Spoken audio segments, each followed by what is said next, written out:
Man, you do a lot of work behind the scene. For the viewers who may not recognize you, let them know what your name is and definitely where you're from. Okay, what's up, everybody? My name is Abdul Malik Abbott. I am from Harlem, New York, living in LA right now, but still representing the NY. And that's what's up. Good to be Oh, here. big shout out to Harlem, man. That's what's up. That's the Yeah. like the epitome of our culture. You know, some of our biggest and brightest and finest intellectual thinkers and creatives, come out of there. Yes, indeed. Yes, Let me indeed. see. Now I can ask you this. I could take it back a little bit by you coming from Harlem. When did you even get exposed to hip hop? Was it already out in the community at that time, or was you hearing it on the radio like the rest of the world? I was just hearing it on the radio, hear like little bits and pieces of a song that was, I can't even remember the first one I heard. I mean, obviously, everyone heard Rapper's Delight. For you youngins, look it up. um, uh, but yeah, before that, it was just like little bits and pieces, couple verses here and there on R&B song, and eventually it just sort of stuck. And I think Rapper's Delight pretty much blew it up. So I always got to give them props. Wow. Okay. Okay. That's amazing. Now I guess I could ask you this. Now, when did the film come in? Did that come in later, or did you develop a passion for that back then? Oh, like me being a filmmaker? I guess we Yeah. got to get a little intro going. I mean, I'm a filmmaker. I'm an artist. I just say I'm an artist. So, I'm a filmmaker, artist, musician, writer. I was a painter. I was a sketch artist.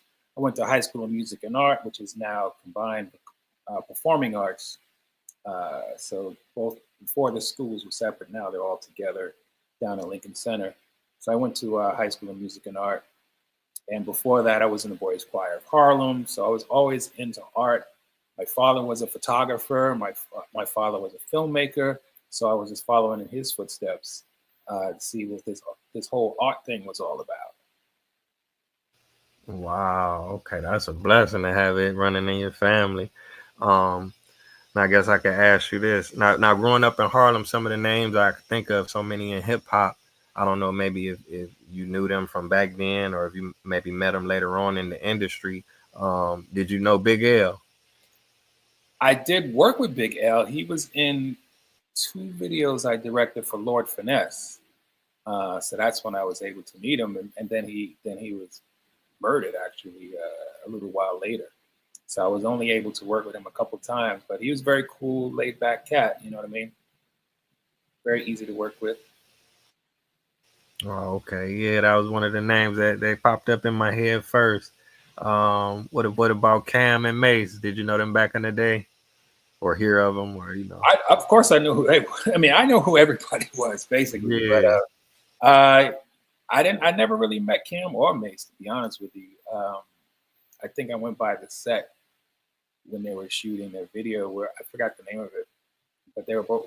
One was wearing blue and one was wearing red. I forgot the name of the song, but I just remember they were shooting a video kind of where I used to live. I moved down to Chelsea, and they were shooting on Fifth Avenue at this old. It used to be a church, but then they turned into a club. So I went over and visited the set, but I never really met them though. Okay, okay. Now I was checking out your profile on IMDb. Now you did some work with LL. Yeah, I mean, I used well my history. After I went to film school, School of Visual Arts, I started to work in the sound department. So I used to do playback, which is the person who plays back all the music on the set of music videos, as well as the person who records the sound. So I worked on a lot of the LL videos like Jinglin' Baby, Big Old Butt, Round the Way Girl, Mama Said Knock You Out.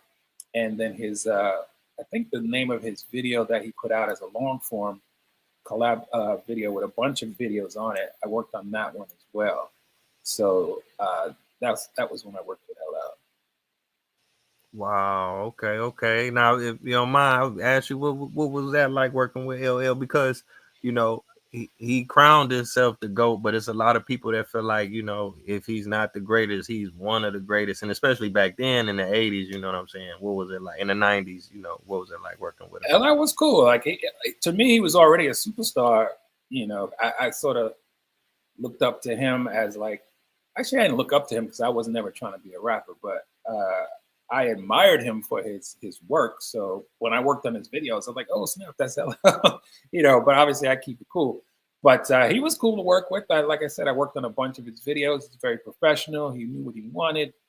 And I think not I think, but the Roundaway Girl, I remember we were driving around in the village in my black Wrangler, Jeep Wrangler, when he was walking around with the camera, shooting girls and stuff like that, filming girls. So I worked with him pretty close actually. Okay, that's cool. That's real cool. I appreciate you sharing that. Now you directed some videos for Jay. How did you connect with Jay-Z? Let's see. I connected with Jay-Z through Damon Dash. So Damon Dash was managing a group called Original Flavor. They were on Atlantic Records. So the video commissioner had connected me with Damon and said, hey, you want to do this video for these up and coming artists? I think they had one video out. And I did the second video called All That. And I met Jay-Z on the set of All That, which we filmed in Chelsea, New York, downtown. And he was just like this real quiet, cool brother that I just connected with real quick. But it wasn't until later that I ran into Damon again. And he was like, oh, we're about to start this record label with my boy Jay-Z. And we want to do a video. And the video was called I Can't Get With That. So they didn't even have an office yet. They were just starting up the label Rockefeller Records. And we went up to Marcy Projects and shot the first video. It was all love. Like everybody came out. It was a very small crew, but they had a ton of people out there. And we just shot at Marcy, then we shot downtown Brooklyn. And that was the beginning of the relationship where we had everybody came through, like Sauce Money, Jazzo. They were featured prominently in the video, as well as Damon and a bunch of the other staff and some of his cousins. Like everybody was there. Wow. Okay. Now was that was Jay-Z first solo video? Or I believe that was his first video. Yeah, that was his first solo video. Like I said, we have barely a budget, and we were shooting on film, so everything was super expensive. So I didn't even get paid for that joint. I just did it because I wanted to, connect with some new people. And Damon was cool, and Jay was mad cool and talented. So I was like, this guy I believe in. I'm gonna invest my time with this guy, and that's how it all started. Wow, that's cool. That's hip hop history, man. Because like I say, Jay definitely one of the GOATs, if not, the GOAT. But just to be able to be a part of that, especially the video, you making it happen. Because a lot of times we take for granted some of our favorite songs, our favorite music videos. We never really get to get a flowers to the person that make it happen. Because if somebody else was directing it, it could look totally different, or it may have not have came out. Like you say, you did it for free. So right. They was in need, you know what I'm saying? So I appreciate Yeah, we just did it. It played mostly on Video Music Box in New York. So it was mostly on East Coast release. But yeah, it was fun. I mean, there was a lot of work, but it was cool just watching this guy grow, you know what I mean? And trying to figure out his persona. And I always when I talk to artists, it's like, so what's your persona? You could be yourself right now, off camera, but once you're on camera and on record, what's your persona? So he was building his persona at the time. So it was fun trying to have a little bit of input on that. Wow, right. Because in hip hop, especially, image is everything. So that's dope. And he wasn't, to be honest, he wasn't really faking it. Obviously, he wasn't, blasting people or anything he wasn't shooting anybody or anything like that. But he always kept the same energy.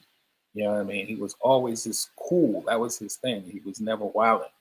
So if no one could really think of a Jay-Z video where he's just wilding out. Yeah, you're right about that.